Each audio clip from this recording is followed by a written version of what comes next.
7, 6, 5, 4, 3, 2, 1. Man, you know, this is our first inaugural episode, so we're gonna just jump off into it. So, you know, the title of our episode we'll come up with the title, but I don't know, man. But what makes an Uncle Unk? But you know, since we're doing the first inaugural episode, we should go around the horn and kind of just talk about kind of how we even got here. You know, for me, just kind of kicking it off, man. I know I was telling, you know, Joe, you ain't heard the story, but Jared is this is gonna be a rehash for Jared. It was there was a young lady at my job, man, and yo, I'm thinking, you know, I'm being, you know, we talking, we chatting it up, you know, you do the oh, you look, you're so nice. You know, as soon as I dip, you know, so I'm like, oh, well, you know, I gotta go. Thank you, so, you know, it's nice meeting you. She's like, all right, take it easy. Dash me up. I'm like, yeah.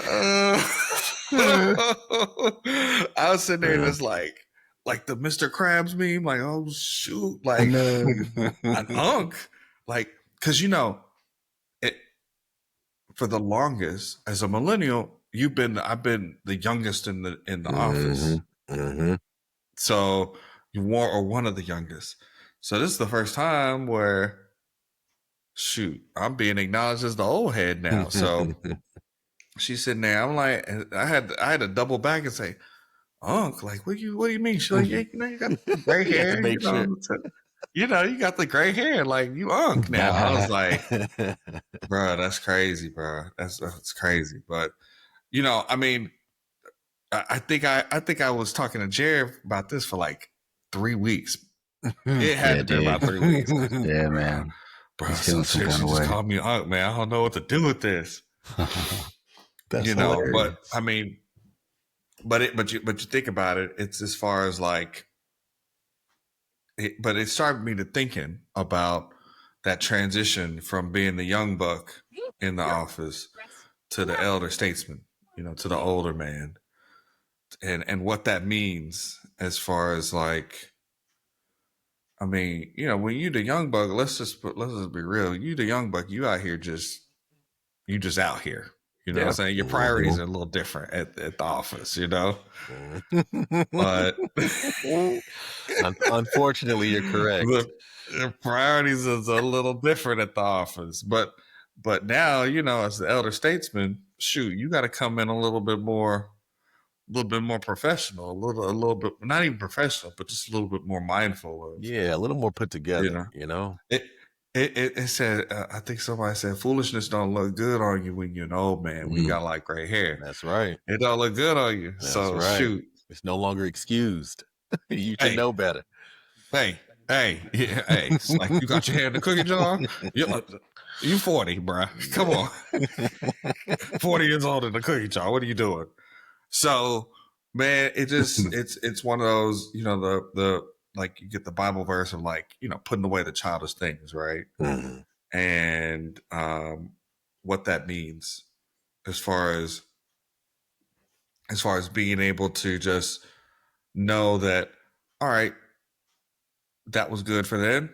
That was good for 07, 08, 2010, 2012 me. But now, you know, it's 2025. You're the elder statesman. You got the little gray hair now. You got to do something. So, I said all that to say that got me to thinking about like, all right, what's the next step for us? Like, how do we need to be better? How is it that all the stuff that me and, you know, like Jared and I have these conversations, and I know you, Jared, have the conversations. How do we bring this together and put and share the gold that we've been able to mine and share with other people? So that got me to thinking we should do this, man. And you know, what better way to do it than with my brothers, you know what I'm saying? So here. We have our trips, and now this is just an extension of our trips, man. Yeah, I think I agree. I like that First Corinthians quote, that First Corinthians verse, because like childish things you don't. Huh? Brought the address. Hey man, yeah. I'm like that one story in that one book, you know the one. Yeah, the First Corinthians quote. Because that's a pivotal moment, I think, in a lot of men's life that gets missed. And it gets missed in a lot of different areas. Like childish things doesn't always mean something that's obviously immature. You know what I mean? Like, okay, I'm gonna stop, going to clubs, or I'm gonna stop, maybe listening to a certain type of music or something like that. But it's more so even allowing yourself to mature in ways where you think differently, you make decisions differently. You have more intention in life than, like you were saying, just kind of floating. But I say, man, when my eyes got open to this Unk moniker was like probably around volunteering. Like I volunteered quite a bit when I was in my early to mid 30s. And, you get around enough young people, you slowly start to realize when you don't understand words they're saying, that you don't understand slang, the music that they listen to, you can't really tolerate anymore. It just doesn't move you. And then, they start calling you that. They start calling you. Yeah. Life will definitely tell you. Yeah. And it was like, we when we were that age, we call them OGs, but now it's sunk. So once you've kind of realized you've aged out of things, and you have to know when you've aged out of things, sometimes we're not aware of it. Sometimes we age out of things and our body tells us that we're aged out of it. But it is a little bit of a jab, like Jermaine was saying, when someone else tells you you've aged out of something, man, you're a little too old for that. But I mean, ultimately, I think I've always had a posture of leadership and mentoring. And so like I've done that in various forums, starting all the way in high school through college. And like you're saying, Jermaine, in the professional realm, they're having mentees that are looking to level up in their career in one way or another. So even up until now, mentees that I have, but that is definitely one of the ways in which I'm like, okay, yeah, I'm comfortable being a nunk, just because it's something that it's a posture I've always had. But definitely something I'm leaning into now. Man, yeah, because I think eventually you got to accept certain things, and I don't think there's any good that'll come out of fighting things that are inevitable. And so, being aging, there's some inevitability to it. Aging is inevitable, but maturation isn't. And I think those two things need to go hand in hand if you want to be, once we get into what makes an unk and the important things about it. But yeah, that's my story with it. I like it, man. I definitely piggyback off of both of y'all said, especially something you said was pretty important, which is don't be painfully unaware of something. All right. You talk about being mature, like putting away childish things might mean taking responsibility for your actions. All right. It's always somebody else's fault to a kid. You know what I mean? It ain't never their fault. And that's one of the things that a lot of people who are way too old to be skirting responsibility do. And it's a big, big part of why I enjoy this position that I'm in. I used to think, like these sort of OGs and unks, they can be made, life will kind of tell you, but I feel like I've always been this guy. I just didn't have the right tool set to be able to express myself in a way that would make people want to listen to me. Jared would tell you, man, we be growing up and I'm like, oh, my bike turns into a house with a family and I've got a wife and kid. Like I wanted to be this dude since I was 8 years old. You know what I mean? It's just that I hadn't had all the maybe seasoning that life can give you that allows your knowledge to turn into wisdom. This is, I've always had a knack for storytelling, right? I always had a knack for just kind of expressing myself in ways that people enjoy hearing. But what I was giving them was maybe things to make them laugh, things to make them cry, not things to make them think, which is what I can do now. I can spark ideas in people that can better their lives, their wives' lives, their children's lives, their coworkers' lives. You know, because when I speak now, I speak with an authority that I feel life has granted me at this point. Mm-hmm. And so it's not so much that I had to transition. It's just that I had to know the right time to be able to be this guy. And I think that time is now.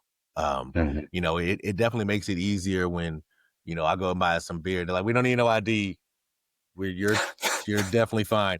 Or, you know, I'm talking to a young buck at work and they're like, oh yes, sir. Oh yeah, thanks, Ms. McLemore. I'm like, you can call me Joe. It's totally fine. I play video games too. It's fine. You know, I try, it's so, you know, you see that. Or when somebody asks about somebody, because this is what I hate the most, when somebody will say something like way back in 2002. And I'm like, way back. That's, that's not as far as I might want to hear.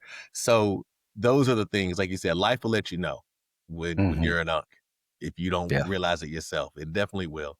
But yeah, I just feel like I've always kind of been waiting for the opportunity to amass this sort of knowledge, amass this sort of confidence in myself, amass this sort of experience in life, you know, because one of the things that I say help make me, just like what helps make everyone, are your experiences. And the more dramatic, harsh, difficult the experience, on the other side of that, you're that much more strong. You know, you're that much more intelligent about a situation or about how you make decisions. And so I really like that I'm able to survive so many things to be able to share those. Mm-hmm. Yeah, man. Hey, I'll tell you, we've all come at it from a different starting point, and even you know, some of us are kicking and screaming like myself. You know, I think Jared's a little more just like go with the flow, like, oh, this is a part of life now, and I'm in this part. But Joe's like, I've been here. I lived here even when I was 7, and so I think it reflects the journeys of all types of men that you could still develop and get to the place where you need to be, whether you get there voluntarily and you're being shown the way, or you know, or you've always been there and now you've got the confidence to share. Like the place and your confidence are matching. Right. I think it's even more important, and it even highlights that it's important to have that tribe with you. It's important to have those group of community of guys with you that kind of pull you to the next step. So, which is why, heck, that's why like this podcast is needed now, you know, and why we even thought about doing it. You know, what comes to mind is, you know, that first take episode with Michael Irving when he's like, the recipes get lost. We need to, nobody's cooking no more. And, and so, you know, him, even though it's so dramatic and, you know, he's so boisterous, it's him just reflecting on the fact that the traditions that we've had forever, something as simple as getting a lady's number at a young age, is getting lost, you know. Yeah, recipes are getting lost. Grandma's biscuits, you ain't gonna have them no more unless somebody hands down grandma's biscuits. So I think that what it ends up saying is that you know, kind of the reason why we even needed this right now is because, you know, it's getting lost. The game is getting lost. The missions are getting lost. And then also, man, there's just a vacuum of, you know, you got on one hand these He-Man woman haters. It's like, no, you know what? Make them pay. Make them do this. He-Man woman haters. Bruh. Or you got these forever Peter Pan dudes, guys, gentlemen, that all they want to do is just fly around and never even, you know, experience the maturation and the pains and joys that comes with it. So, you know, I think I just got to a point where I wasn't getting fed. There's no, you know, there's a couple of podcasts where I listen to where there's some guys on there and they're talking, but they're not like talking about like There's one podcast I'm gonna shout out to In the Conversation. It's a great podcast. Mm-hmm. It's just two guys, they talk, and they talk about like some of their lives and everything, and they focus on like recapping like stories in media that they watch, like BMF and all that kind of stuff. But every once in a while, this dude named Ali Muhammad, he would slip up on some stuff, and I'd be like, "Yo, I gotta write that down." I've got like 10 quotes of his in a notepad that's just like, "Yep, I gotta remember that." So, but there's nothing like holistic where it's just dudes and they're just talking about like how to go through this journey of maturation and also hand it down for us and pass it on to the next generation of guys that you know aren't there yet. So I guess if you getting serve shit sandwiches, go in the kitchen, do some cooking yourself. That's right. So I don't know. I mean, I don't know how it echoes on you. What do you think about it, Jay? I mean, that's perfect, because I think what you're talking about is the preservation is creating legacy and the preservation of legacy. There are all these different like archetypes of how to organize either people's personality types, behavioral types. I think the zeitgeist with a lot of personal development is 3 steps to this, 5 keys to that. And one that I heard back in the day during some leadership training was, as a man, you start as a learning man, young, learning, being observant, absorbing information, watching people older than you, figuring out how to do it. Then you get into what was called the leading man, I think is what it was. So leading man, and that's a portion of kind of where we are now. Where I've been for a minute is how now that we've got experiences, knowledge, things like that, how do we lead with that? How do we lead our families? How do we lead our marriages? How do we lead organizations, businesses, things like that? But continuing on from there, as we age and mature, there's what was called the leaving man. And the leaving man is someone that's obviously, leaving something behind, leaving legacy. And when you start to contemplate deep and hard about what is the legacy you want to leave, we already have legacy. We've got children, got family, we've got organizations that we've been a part of that we're impacting. If you're doing any type of volunteering or anything like that, there's that type of legacy. There's that type of impact. But I think what you're touching on, Jermaine, is there's less and less of us willing to put in the work to not only create an honorable legacy, but to ensure we leave one. There's less of us that are taking the legacies that were given to us or passed down to us. Yep. And passing that down to our children. So filtering out all the crap, because there's a lot of crap to filter out. We all know that. A lot of pain, a lot of trauma, a lot of, you're saying, a lot of wrong ways of thinking that we've got to kind of filter out. There's a lot of generational issues, curses we've got to break. But outside of that, we've got to ensure that we're taking the time to be intentional on creating a legacy and then leaving a legacy. And a lot of that has to do with, okay, what are the proper ways to express your masculinity, be a man? What are the healthy ways? 2025, big dog. How to be married to a woman. Yo, let me. I want you to get back to that. But one thing that comes to mind, I was listening to a Dave Ramsey episode, and this dude called in, and he was like, "How do I lead my family? I'm a husband." And then they were like, "Well, when I make less than my wife," and they were like, "Okay, well, how much do you make?" And he's like, "Well, I make $200,000 a year." And we sitting here, everybody's like, "What? You slouch? Get out of here!" And they're like, "Well, how much does your wife make?" She's like, "Oh, $3 million a year." And they're like, but the fact that this man had to call the radio show to understand how to be a man in his own house means the script is getting lost. Script's getting lost. Yeah. The legacy isn't being passed down. No, it's not.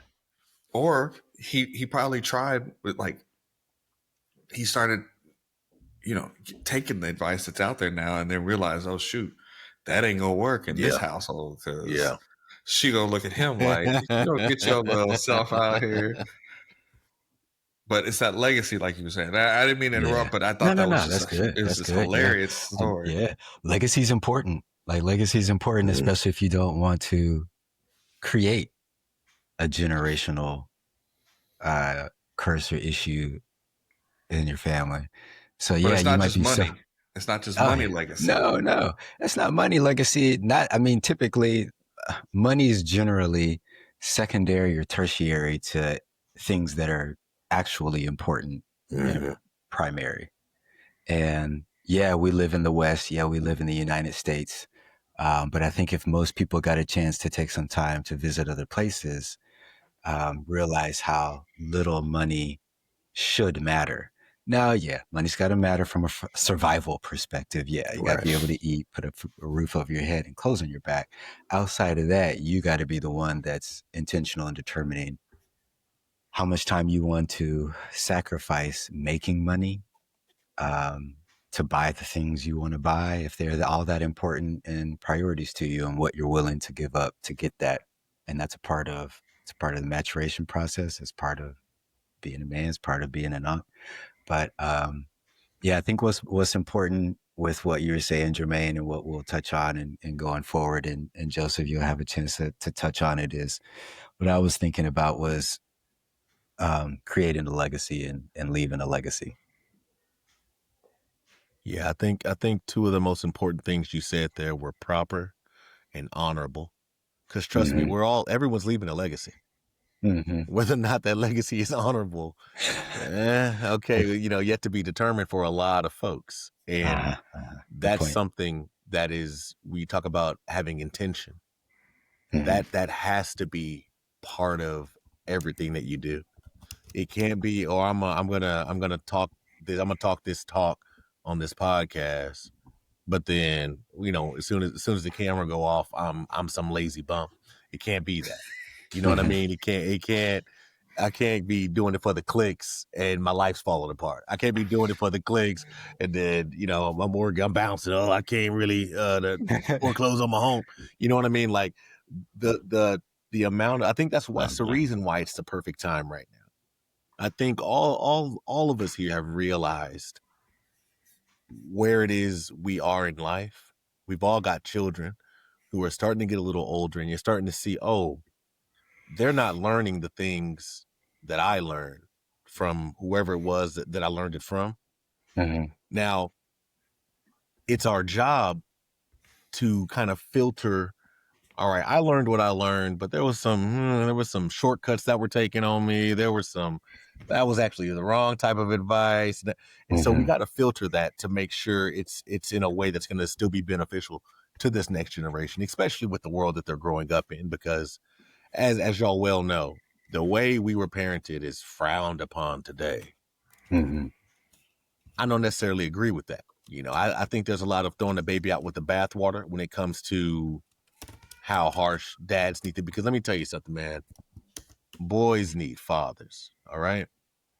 You're not gonna get a young man with a father that's not kind of hard on him, man. Boys need that, and a lot of what the world tells them right now is that it doesn't have to be that way. It can be easy. You can be soft and still be masculine. And I don't know the right way to approach it for everyone, but I know what works in my household for my children. Right. You got to know your kid. I think that's the struggle with parents. Parents don't know their kids. That's right. Like that. You got to learn them. They have your kids. You got to learn right. them. Like, they have kids. Let them do their thing. Part of the harder part of homeschooling is knowing your kid well enough to know how they learn, so you can teach them how they learn. That's right. That's the problem with schools. That's the problem with a lot of households is if you don't know the bent of your child, You don't know how to encourage them. You don't know how to discipline them. You don't know how to calm them down when they're angry or when they're, lift them up when they're sad. You don't know how to engage them. You don't know how to stimulate them. And then you're operating on a manual that you were given probably by your parents, that's severely outdated and more detrimental than being severely outdated. It's not the manual for your child. Nope. Like the manual for your child is being written every single day. That's right. When they wake up. That manual was barely for you. Okay. It was barely for you. So, yeah, like you take the time to learn your kid, then okay, here's how I have to put. Like, I don't have to discipline Julian the way that. You're gonna take that kid's name out. I don't have to discipline Julian the way I see other parents disciplining their kids, assuming that they're disciplining their kids the way their kids need to be disciplined. Yeah, right. Exactly. That is a big assumption there, but go ahead, Joe. I didn't mean to interrupt. Oh no, it's all good. That's a perfect segue because that's the thing, right? I've got kids of all ages, man. I've got a 13-year-old, a 9-year-old, 5-year-old, 1-year-old, and 1-year-old. Yeah, man, baby girl just hit one. I forget. Yeah, I forget. Dog. I don't miss baby. No, and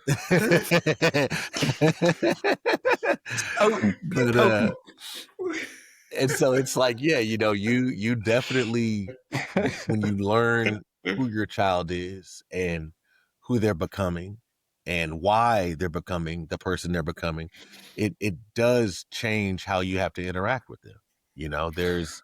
There's a whole level. Wait. Hold on. Before we get too deep, I gotta ask you. You about to go get that vasectomy, bro? I didn't need to, all right, because when they yanked that last little girl out, I said, go ahead and grab them fallopian tubes while you in there. Since you already running around up in there, go ahead and pull them out. Go ahead and pull them out. Heard you? Yeah, she already in there. They C-section, she already cut up open. You're supposed to be a gentleman, sir. I waited till she was already in a surgery, and I said, look, no, y'all are already there. That causes so many more issues for her later in life than it will for you if you did it. Well, you're supposed to be a gentleman, sir. Okay, that's why we got the podcast. Yeah, y'all. You know what? We should have had this pod going last year. We didn't have the podcast when he was. But you didn't call nobody either. That's true, man. When you're ready to do it, this is for the audience. When you're ready to do it, be a gentleman. All right, it's a 15-minute procedure. In, out, snip. Yeah, don't wait till she's pregnant again. Be like, oh, okay, we gotta do something about this. All right, you do something about it. Be a gentleman. No panic snipping. Yeah, you gotta make sure, because in all honesty, right, that was the plan, and then your boy got sloppy and the plan changed. So, look, man. So yeah, that was the plan, but that's okay. It's one more thing that I can use to educate others. Because let me tell you, for all the fathers out there, if you feel that you are done, snip it up. Make you've sure had enough legacy. Yeah, when you've created enough legacy. When there's enough legacy out there, definitely take care of that. But I didn't mean to interrupt you, man. You good, man. I just had to wanted to just double back on this is just the perfect time.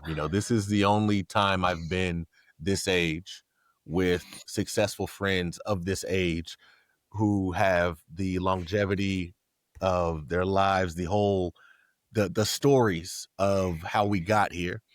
So I think this is the only time it could have happened. I don't think I could have done this 10 years ago. And I don't know that I'll be able to do it in the same way 10, 15 years from now. You know what I mean? And so I feel like we all understood the assignment as soon as it was brought up. I really, truly believe that the last retreat that we had in Portland was so much more than we initially thought it was going to be. I do believe that we sparked something in one another that built this, because we've talked before, but it was different. I can't put my finger on because we did the same thing we always do, where we get together, we chill, we talk about life, and then we go back, to where we come from. We meet up somewhere nice, but it was different. It was so much more intentional. There was so much more purpose to bettering ourselves. And I think that inspired, I'll speak for myself, that inspired me to be like, well, man, you know what? Not only do I want to be better for me, but there's people who might look to me for that sort of encouragement, and I want to be able to make sure that every time they look over at me, I'm a shining example. I don't ever want to have somebody look at me and they be like, oh, damn, I thought Joe was, I thought he was going to be able to handle that. I don't want that. Always, so it's not just for me, much like this podcast, right? It's not just for us. I want to make sure that people who need this can get to this. And, I think that's a big part of the type of legacy, right, that we would like to leave, is lasting not only for us and our families, but for our extended family that can also benefit from things like this. Yeah. Yeah. No, I mean, it's so interesting that, we all had the same kind of epiphany at the same similar times. And I think, man, I know when we started talking about it, that we were starting to roll the idea around. Jared was like, when I first talked to Jared about it, Jared was a little hesitant, but also I think you were a little hesitant, right? I think you were a little hesitant. You talking about the podcast? Yeah, initially. Oh yeah. Yeah, yeah, you were a little hesitant, but you know what?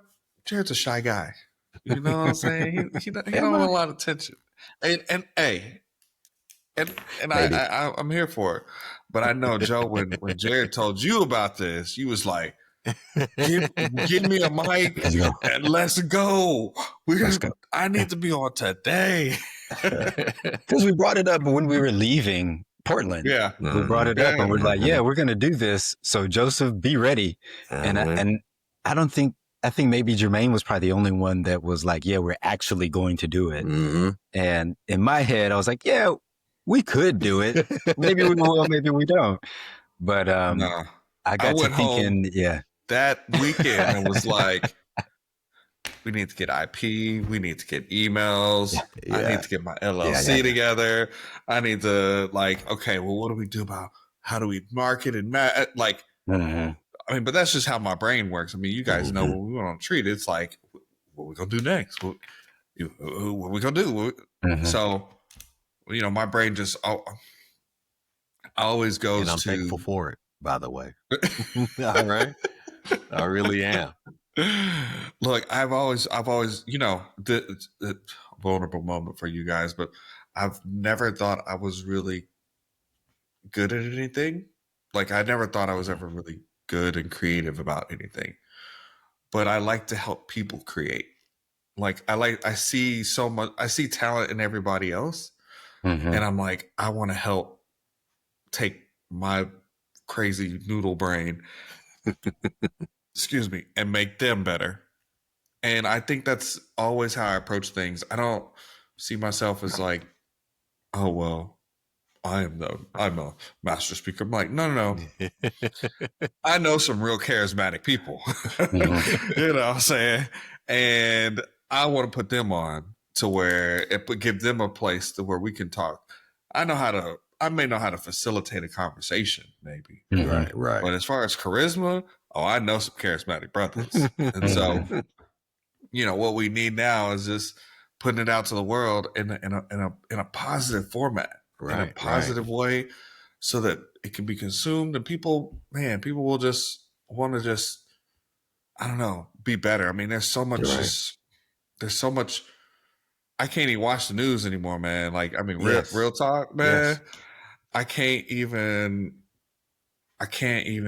enjoy. There's a place for healing. My social media anymore. And man, we just need to be more light. More light. That's all I'm saying. More salt, more light. And the little part, and we're gonna be real. I mean, that's one element of, I think, of being an uncle is being real. We're gonna be real. We might say some foolishness stuff, but again, we're on a journey, and we're trying to we want to give you our authentic story so that people know you ain't got to be perfect to be an unk. You ain't got to be perfect to mentor somebody. You ain't even got to be perfect to do what's right. But every day, just do a little bit more right. That's all we're saying. Hey, you ain't got to read the whole book. Read a page. There you go. You ain't got to start the whole business. Maybe just, learn a new skill. You don't have to, get a whole team to mentor. Just start with that little boy down the street that comes by and plays with your kids and teach him some good. That's funny that you say that, man. My son today, there's a kid that he's one grade below, and he was going to a different middle school than Max was. And so he came over today, and Max was out there, and they were, so I went out there to kind of, keep an eye on him a little bit. And this woman was running by, and he was in the way.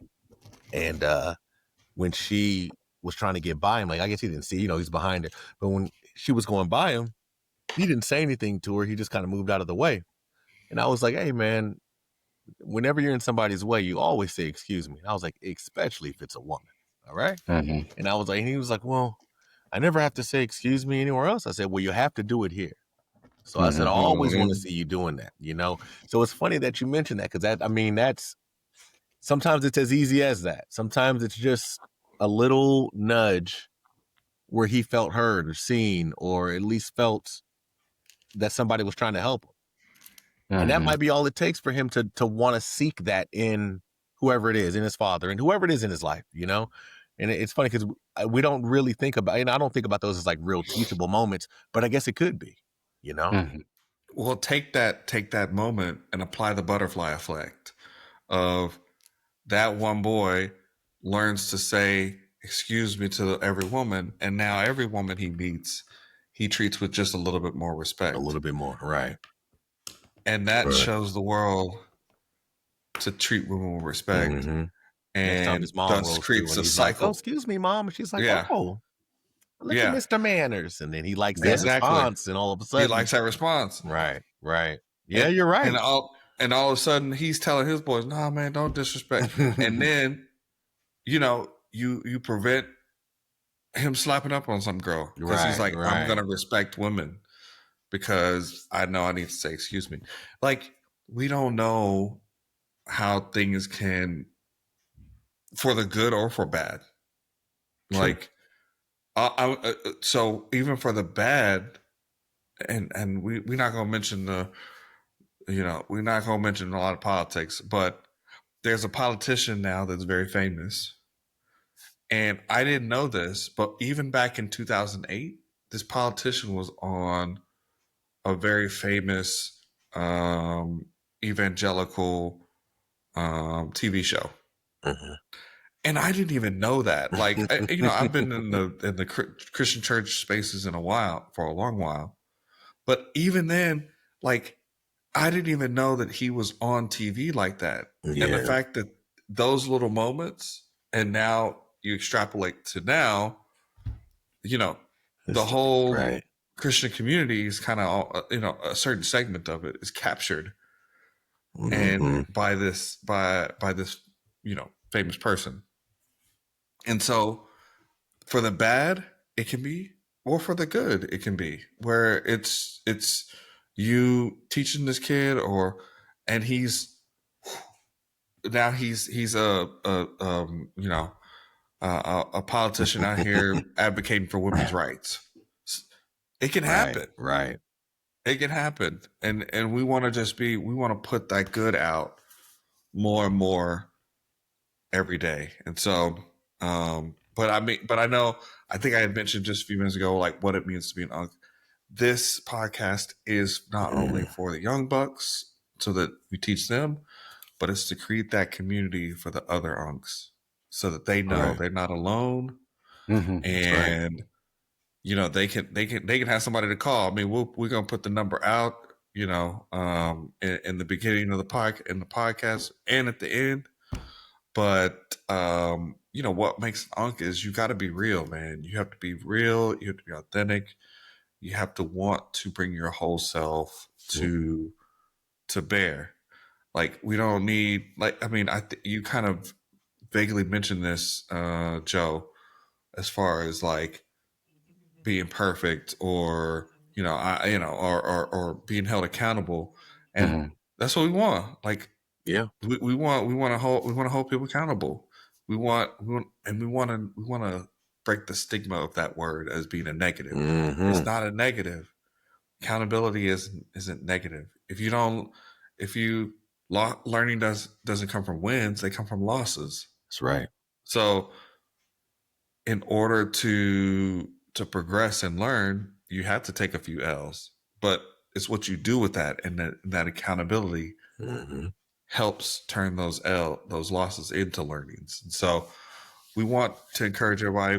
You got to be real. If you're trying to be if you're an unk or a young buck trying to be an unk, you got to be real. And then also, you got to be ready to mentor. You got to be ready to pass it on. Ain't no gatekeeping here. We don't do that. Yeah, exactly. No gatekeeping, man. What's the point? Ain't no gatekeeping. What's the point, man? What's the point? Look, if we got a good idea, we're going to share it. I mean, I know, like, shoot, we've all been doing different things and we're in different places in our careers. And man, we're going to share the tools. We're going to share the play. We're going to share the mission. No gatekeeping. If you need to learn how to set up an LLC, we gonna break it down in one episode, maybe. If that's what we, if that's what the people need. If you want to, learn how to talk to a little, get a phone number or something like that, we're gonna teach you how to run that mission here. But all in all, whether it's business or it's relationship, we want a mentor. We want to, we want every we want every unk that joins us on this journey to be a mentor and to share the wisdom. And so, but you can't have any of that without having love. You gotta come with love. Come from a place of love. Come from a loving heart. And and I know as guys, where it's always a little you said love, he cried, like, man, as an old man, I probably cried more in the last like 2 or 3 years than I did in my whole life. Yeah, man, it's like, look, don't let a good Disney movie come on and it be about fathers or something like that. Oh no, Mufasa, dude. Let me tell you, it doesn't even need to be that. I was watching a UFC fight in Brazil. Okay. Oh, yeah. 2 unknown Brazilian fighters. They're fighting. There's Americans in the crowd that are booing because it's not exciting. But they're in Brazil and they love their countrymen so much. They started chanting, "We love red, we love blue," for the both corners. That made me cry, bro. I was like, that sort of togetherness for their countrymen. Like, no, don't boo these men. They're trying their best out here. And we love them for that. I was like, this show right. So yeah, I've learned to embrace all my, because let me break it down like this. I used to think that being like happy and jovial all the time, like I don't need to feel those feelings all the time. But what I realized is your feelings are all part of the same thing, kind of how your hand is, right? Where this might be fear or embarrassment or shame, happiness, sadness, but it's all part of your hand. And so how I look trying to pick up something, but I'm not using happiness, it ain't gonna work. And it's like, I had to realize, no, I have to experience, because a lot of people try to avoid shame, embarrassment, hurt. People don't like feeling those feelings, man. And they do everything they can to try to avoid those feelings. But let me tell you something. Again, you're not about to be picking up nothing without all your fingers. It doesn't work without those emotions. You're not going to learn nothing if you don't experience that, figure out why. That's a good thing that you're feeling that. If you're feeling bad about something, guess what? You probably should be. The emotions are raw. That they're involuntary. You know, if somebody tells a joke that's funny to you, you're gonna laugh. You're not gonna be able to not do that. And nobody would tell you, hey, don't you take happiness from that. How stupid does that sound? And so why would anybody say don't feel anger about a certain thing, or don't feel shame about a certain thing, or don't feel sadness about a certain thing? We have to learn as men to embrace our feelings, dude. You know, you were talking about coming from a place of love. You got to have a mindset of love before you can even feel that. You know, I think it comes easier for us, obviously, because we're married, we have children. I think those things kind of increase our capacity for love a bit, you know, and it's easier to express it, but not for everyone, you know, and there are men out there who are in our same situation, but still don't feel that love. And that's another thing, man. Don't always think you got to seek that love from the outside, man. Love yourself. Because I'm going to tell you something. If you don't love yourself, it's going to be hard pressed for you to let somebody in to love you. And there's so many bad teachers of love out there, man. Whether that's what we saw our parents doing, maybe we didn't have the parents, maybe we had just bad relationships, but there are so many harsh, bad lessons of love out there. And we really have to take our time in understanding what love is to me, right? How I like to be loved. And if I'm trying to love somebody else, how are they receiving my love? Because I could think that I'm showing you all the love I want, but that's because I'm loving you the way I like to be loved. And it might not feel the same, you know? And so being cognizant of that, man, I really like what you said there, man, about love. That is definitely a very strong trait, I think, you know, and somebody in our position of Unc should have, you know. Not to interrupt, but no, you're good.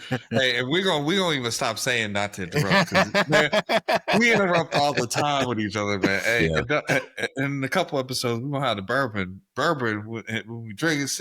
Well, I know it's gonna be tequila for Jared. Yeah, man. We're gonna be sitting here, so we will be doing a lot of interrupting. But today we're doing this nice and stone cold sober, because, you know, start off on a good nice foot, intro. so. You know, people need to get to know who we are, what we're about, what we're trying to bring to the table here. You know, I definitely think those traits are important. You know, owning your mistakes, you know, and admitting your faults, working on those faults. Because it's one thing to be like, I don't do this well, and then it stops right there. You know, I don't like people who I'm not going to do it well. They're quick. They're quick to tell you that the mistake they made, but they don't do anything else. It's like, no, that's not helping at all. You know, I also think that kind of listening to and knowing who it is that you're speaking to is very important. You know, you got to understand the mindset of a 20-year-old versus a 30-year-old versus a 50-year-old.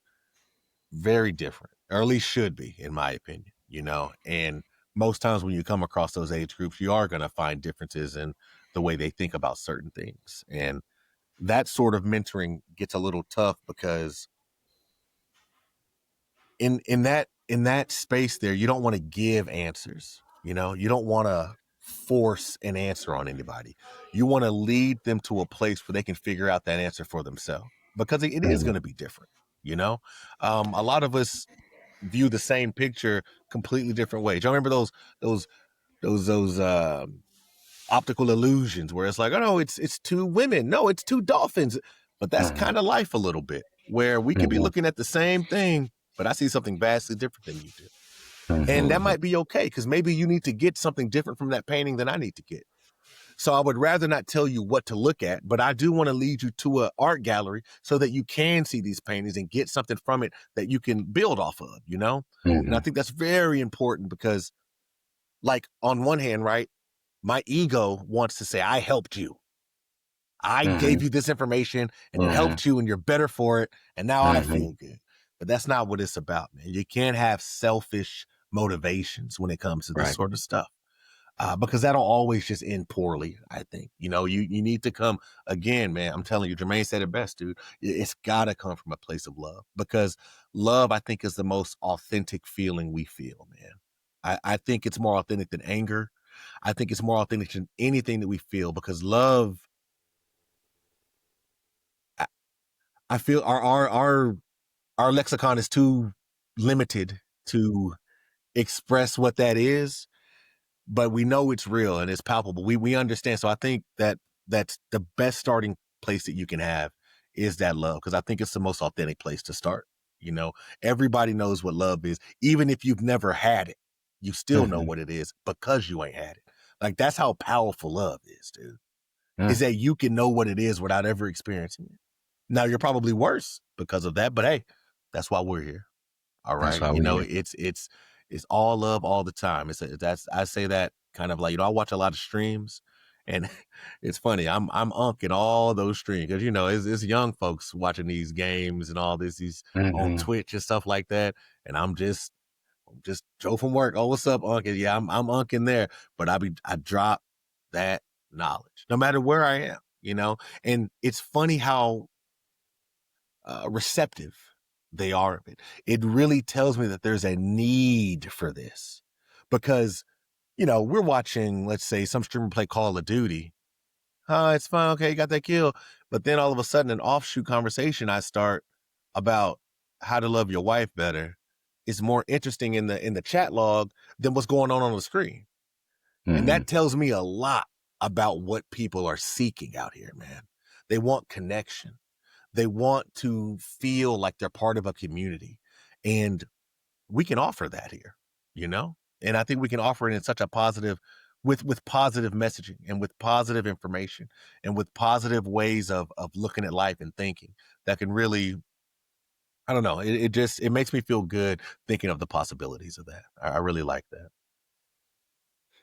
I was handing it over to you, Jared. I'm saying like, yo, what, you know, we've got the listening, we've got love, we've got being real. Yeah, I think all of that flows. I mean, it's a whole big package. I think starting with love at the core of it is essential, and because if love is the driver, love is the motivation, it's, you know, everyone's best interest in mind. It's like the only reason we're doing this is to help grow other people. People want to be in a better place than they are in right now, however that looks, whatever that is, and they're seeking it. And that's what Joseph's talking about. They're seeking something. And what would be the point of us going through and having the experiences we have, going through what we've gone through, being blessed the way we've been blessed, if we didn't use it to bless other people? So if we're called to be vessels, we got to pour into other people in some way, shape, or form. And kind of like you were talking, Jermaine, when you brought up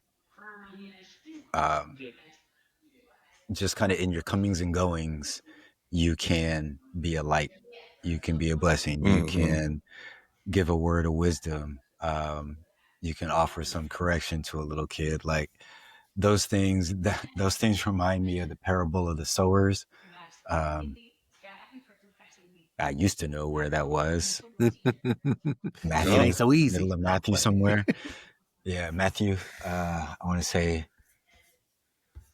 13, something like that. But in the parable of the sowers, you're the sower, and so the parable of the sowers, the main person in that's sowing the seed is just sowing seeds. So he's just scattering seeds. He's just scattering seeds. He doesn't know exactly where they're going. He's not putting one seed here, putting one seed here. He's just scattering seeds.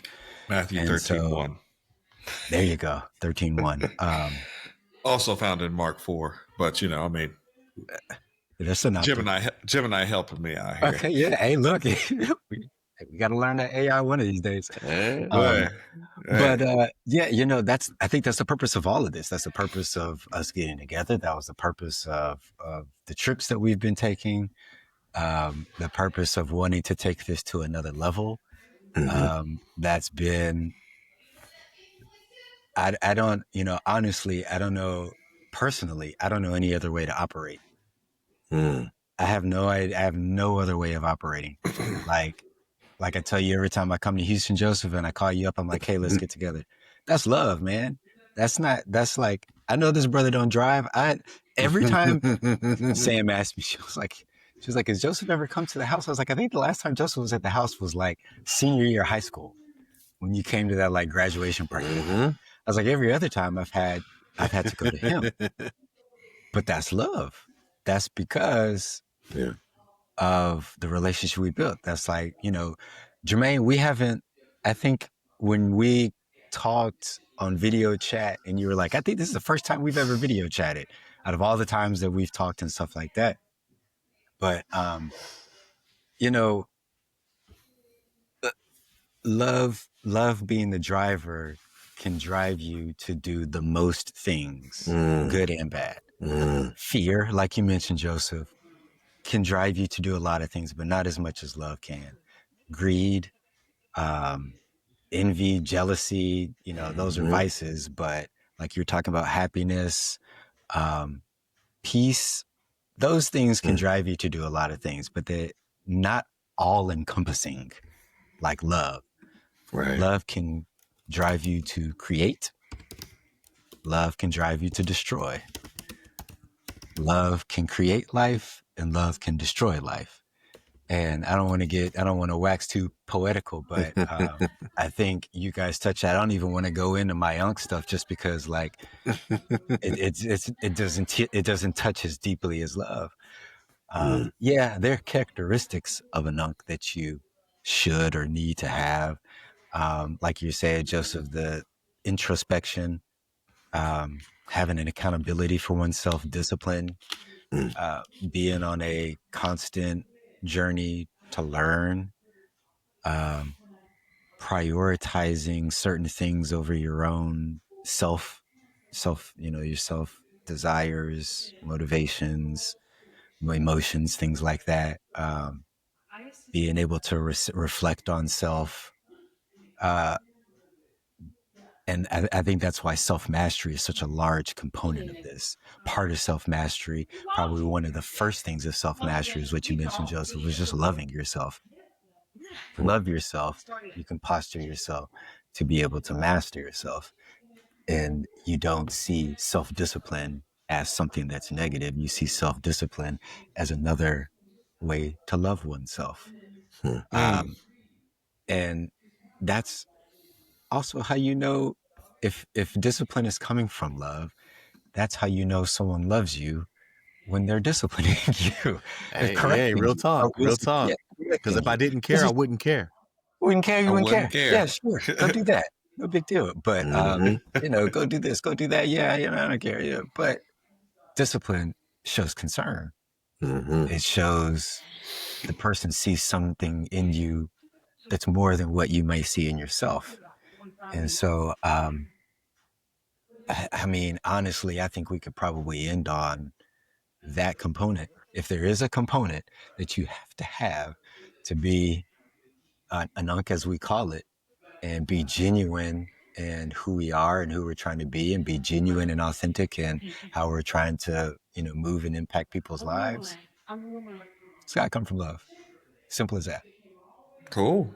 I think it's good to leave it off on that. So we call it, man, this has been the best one yet, man. We went deep with this. So, Yep. for the audience, if you want to go deeper with us, if you want to talk about love a little bit more, let's reach out to Unk at sowhereyouworkat.com or any of our Instagram handles, which will be somewhere on there. Put it in the comments. Just remember to like on and subscribe. here. Yeah. And we are going to reach out, and we answer all emails, personal responses to personal emails, and I would actually like to know if there's other qualities that the people out there think that an Unk should have, man. I definitely think that should be a nice discussion in the comments. What else do y'all think needs to be applied to your own personal regimen to be a successful Unk in the way that we're talking about? Bet. Yeah. Hit us in the I think comments. we might have hit to us in the change that. emails. So where you work at, man. I think we're going to have change that. to. We got to get We might have to. a little more on theme. We might have to.